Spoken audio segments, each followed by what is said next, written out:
Folks, we've made it to the main event.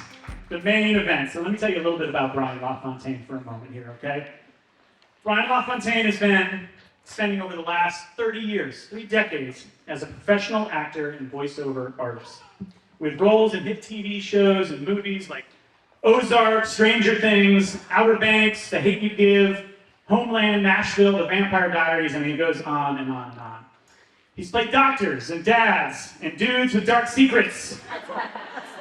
But his real superpower is helping people communicate with clarity, confidence, and authenticity, whether they're on a stage, they're in a boardroom, or they're on Zoom, camera off. As a public speaking coach and event host, Brian brings his unique blend of performance training, storytelling mastery, and deeply human insight to individuals, teams, and companies. And he's also the creator, as you heard earlier, of Speak Easy, a live event series for speakers who want to practice being seen in a new way. And I just have to say, not only is he one of the most talented performers I have ever encountered in my entire creative life, but he's also one of my best friends. I've known him for so long. And we're actually sort of related too, because his brother married my sister. So there's that.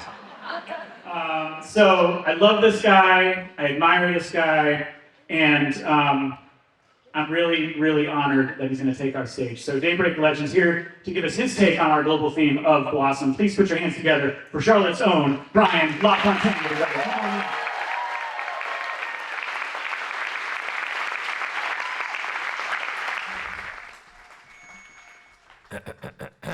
Is this thing on? Apparently I made the initial miscalculation a few months ago. The Bojangles Big Bow Box has everything you need for a great tailgate party. Tom Avery was a pain in my ass, but he was also the best paramedic I ever met. You can't generalize African-American students as a bunch of gangsters coming to our town. That's ignorant. Did you ever see Khalil sell narcotics? Hey, Mitch. How's the financial freakout going? To where? It doesn't matter as long as it's fully refundable. You have to pick a destination. You pick it. No, you. Settle down, big guy. When I see him in heaven, by the Lord's grace. Doctor. Oh, what about my horse? He's a good nag. He's gonna be worth something. The baby's coming home tomorrow. My folks are here. I'm sorry. If you're sorry, go away. Unfortunately, your wife's just not responding. Rough guy's a peach. Yeah, talk to me. Got a warrant from the Interpol. For what? A week's rations? You know what they're gonna do to you for this? Yes, but spikes can be random. We look for consistency in the testing before making any decisions whether or not to transfer him to a long-term care facility. He paid me a lot of money. For what? To make up test results, 40 prescriptions, medical bills. Could be useful. The publicity certainly wouldn't hurt. I think I could be of service. I will send you pages by end of day tomorrow. I promise. I really wanted pancakes. I can still see you.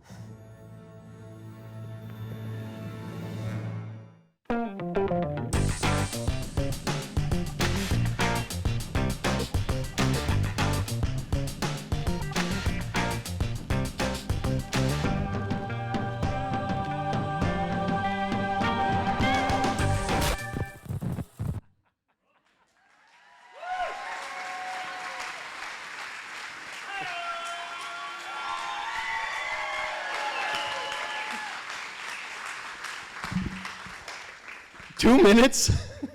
That right there, that was over 30 years of my life. That's fun.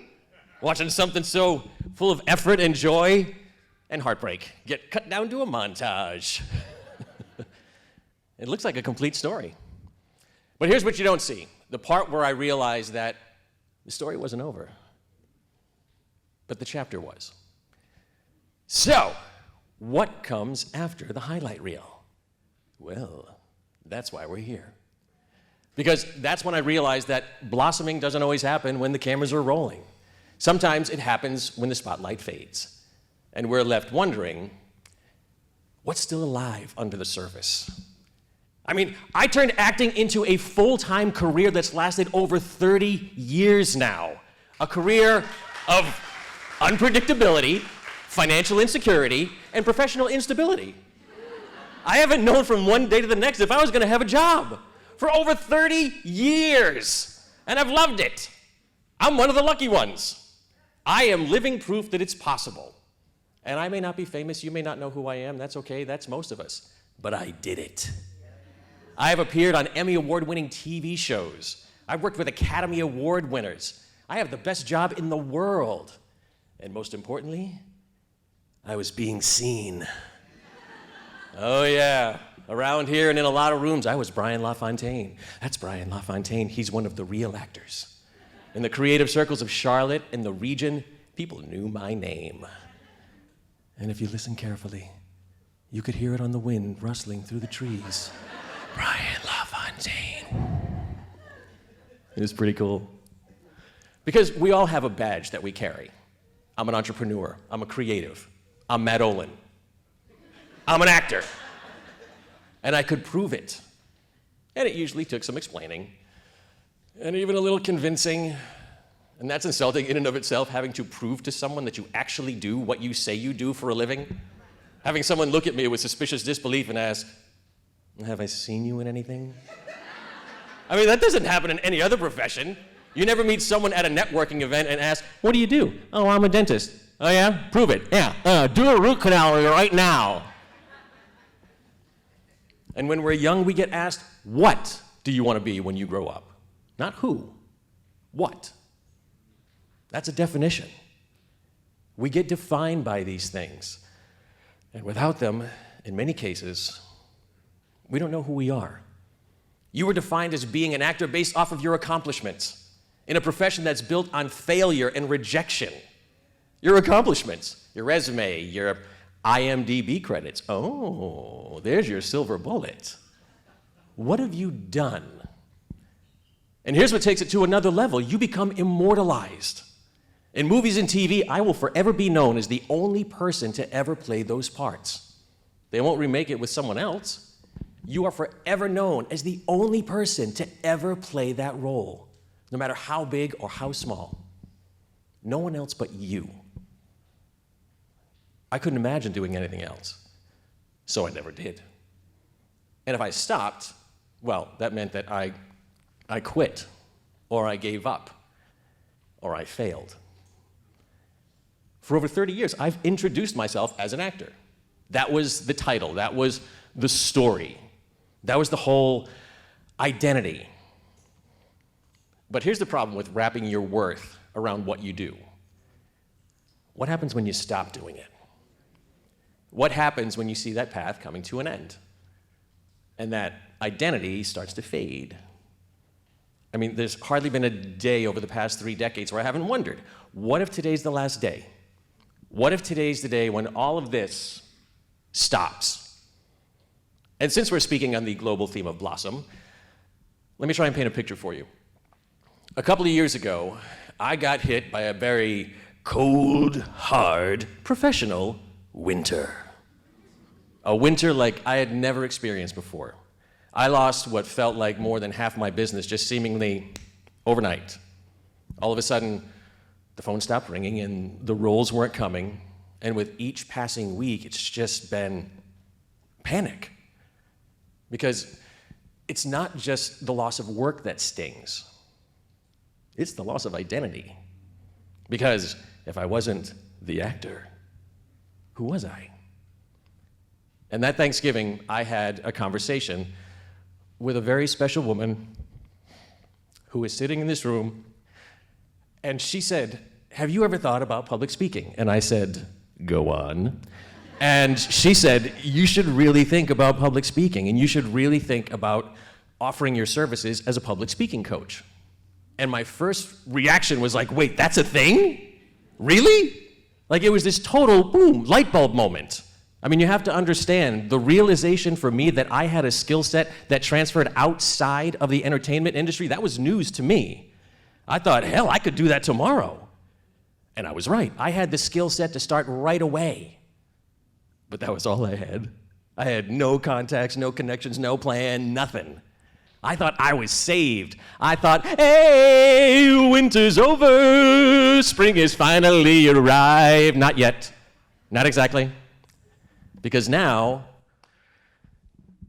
I needed to plant a new seed in the dead of winter.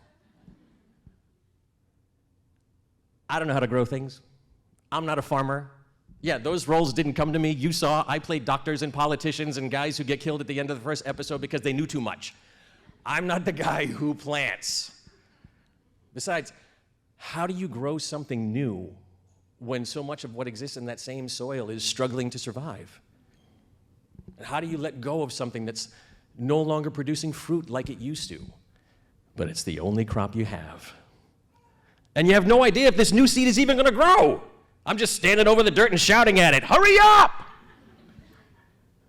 I thought I had the answer. I didn't know anything. I didn't know if I was going to be any good at speaking or coaching. I knew that I had something unique, something that could be really special. But would anyone want it? I was desperate. I was saying yes to anything. You want me to leave the outgoing message on your cell phone? I'll do it. You want to be your live on-hold message service? Thank you for calling Emily. Your call is very important to Emily. If you'd like to hear what Emily has on her Amazon wish list, please press 1. For all other inquiries regarding Emily's whereabouts, please press star, no matter how low the paycheck was. Suddenly, I was working harder, and I was putting in more hours than I had in my entire career. I was holding on to this profession with both hands, using life-saving techniques that I had learned playing a doctor on TV so many times. I just couldn't let it go. What do I say when someone asks, what are you working on these days? Are there any new shows that I should be looking for you in? And would anyone take me seriously? Why would they? All I had ever done for over 3 decades was play or pretend. That's what kids do. That's what was going through my head. I was having a hard time seeing my worth because it turns out I was grieving, mourning not just the loss of work, but the version of myself that I thought that I would always be. And it's so easy to get stuck in the cold, in the loss. It was a very cold, hard, professional winter. Now, I wish I could say that this was the point in the story where everything magically falls into place. But blossoming takes patience. And patience and I, well, we are not on speaking terms. Because sometimes you see some growth, and then the next day you swear that the plant is smaller than it was the day before. It's like 1 step forward and 2 steps back, and most days it's just this. Some days you're blooming. And then the next day you swear you've just taken a flamethrower and just you're convinced you've killed the whole thing. But then out of nowhere, something green shows up. A client has a breakthrough. I get a yes to a proposal, and I think for a moment, maybe this can work. And when I got out of my own way long enough and embraced my own voice, things did start to change. The realization that my creativity, my performance background, my years of standing on stages, that was my strength. That new growth that I was starting to see, it wasn't because of me alone. I had help. I had people who believed in me when I had absolutely zero, and I mean zero, belief in myself. People who cleared weeds and people who said, keep going. And I began helping executives and leaders and people from all walks of life by teaching them not just how to speak, but how to connect, how to perform in a way that was powerful and authentic. It turns out I had been training for this my entire career. For over 30 years, my job as an actor was to show up as the most authentic version of myself, because that's the one thing that no one else could give. This is how I stand out. This is how I make something grow. But here's the difference. Now I was using it to help you stand out and to help you grow. Taking that same microphone and spotlight that's been pointed at me for all these years and just turning it towards you. Giving someone else the opportunity to share their story and be successful. And to help them realize that their story should be heard. You have so much more in you worth sharing than you could possibly imagine. I have no doubt that every single person in this room could get up here right now and tell us a story that would just blow our minds. I have no doubt, not for a second. Because you've all lived. You've all had experiences. You've seen things. You've survived things. You've had something affect you that's made a lasting impact. Everyone has a story, and everyone's story is worth hearing. How many of you have ever felt like you were trying to fit into someone else's mold? We're so busy trying to be what we think others want that we often lose sight of the fact that we're already exactly what's needed. I thought being an actor was all I was, and it has taken me a long time to see past that. And now I get to use what I've learned to help other people blossom and see the beauty within themselves, to step into their own voice and let it ring out. And here's what I've discovered. Blossoming isn't a one-time event. Blossoming is a cycle. You grow, you bloom, you shed what no longer serves you, and you start again. My brother Kevin has paid me one of the biggest compliments on a number of occasions throughout my professional journey. I don't think he has any idea how much it's meant to me when he said it. He said, "One of the things that I admire most about you is your ability to reinvent yourself." How many serial reinventors do we have in this room with us here today? And how many of you are growing something new? And it takes time, and it takes effort, and it takes people to remind you that you can. And here's the scariest part of growth: not knowing where any of it's going to lead. Because even after you bloom, you're left wondering, what now? Where is any of this going to take me? I have no idea where any of this is going to go. But staying open to the possibility of something new, that's the key. Every speech I give, every workshop I run is a part of this reinvention. It's another step forward on this unpredictable journey. The work that I do now in public speaking is so much more rewarding than I ever could have imagined. I get to help other people share their stories. I finally realized that acting was never the end game. It was the training ground.